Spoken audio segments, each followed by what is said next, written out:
Hello मित्रांनो, मी उपेश. नवीन व्हिडिओमध्ये तुमचं स्वागत आहे. आज मी वडिलांबद्दल थोडं सांगणार आहे, तर व्हिडिओ शेवटपर्यंत बघा. बाप म्हणजे सावली उन्हातली, शांतपणे उभा आयुष्यभर, आपल्या दुःखाला लपवून ठेवतो, आपल्यासाठी जगतो अख्खा संसार.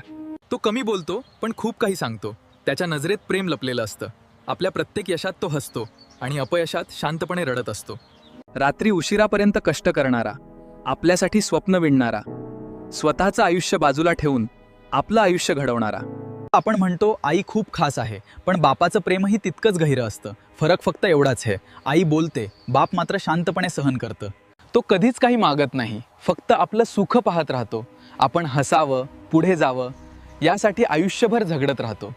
बाप म्हणजे देवाचं रूपच जणू, ज्याचं मोल कधीच कळत नाही.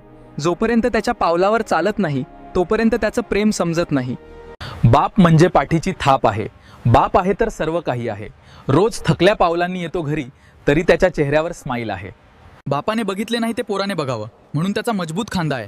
पूर्ण आयुष्य घालवतो फॅमिली जोपासण्यासाठी, पण कधी व्यक्त करत नाही त्याचा भावना, म्हणून तर तो बाप आहे.